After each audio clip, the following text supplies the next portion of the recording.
Most trendy sari అండి. మనకి వచ్చేసి చూసారు కదా ఎంత వైరల్ అవుతుందో శారీ వచ్చేసి. ఈ బటర్ఫ్లై శారీస్ అయితే సూపర్ సేల్ అవుతున్నాయండి మనకి ఇన్స్టాల్లో కూడా.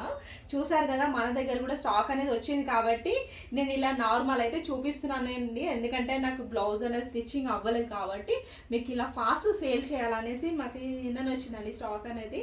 అలా అనేసి నేను మీకు ఇలా అయితే వీడియో పెట్టేస్తున్నాను, చూసేయండి. చాలా బాగుందండి పేస్టల్ సిల్క్. మనకి క్వాలిటీ మాత్రం చాలా చాలా నిజం అండి. నేను ఏమో అనుకున్నా కానీ రియల్గా చెప్పాలంటే సూపర్ అండి. క్వాలిటీ మాత్రం చాలా బాగుంది. దీనికి బ్లౌజ్ వచ్చేసి చూసేయండి ఇలా ఉంటుంది. ఇలా ఉంటుంది. మనకి దీంట్లో కలర్స్ కూడా వచ్చాయండి. ఇది మామూలు రిప్లికా మాత్రం కాదు, ఒరిజినల్ అండి. రిప్లికా అనేసి ప్రైస్ తక్కువని అనుకోవద్దు. మనకి ఒరిజినల్ పేస్టల్ సిల్క్ అండి. ఇది వచ్చేసి చూసాయండి. కలర్స్ నచ్చినట్టయితే స్క్రీన్ షాట్ అయితే ఫాస్ట్గా పెట్టాలి. మనకి ఓన్లీ 950 అండి. ప్రైస్ ఫ్రీ షిప్పింగ్తో ఇస్తున్నాను. చాలా చాలా రీజనబుల్ అండి. చూసేసాయండి. కలర్స్ కావాలనుకున్న వాళ్ళు మాత్రం ఇలా మీరు ఫాస్ట్గా స్క్రీన్ షాట్ అయితే పెట్టేసాయండి. ప్రైస్ మాత్రం 950 ఫ్రీ షిప్పింగ్లో ఇస్తున్నాను.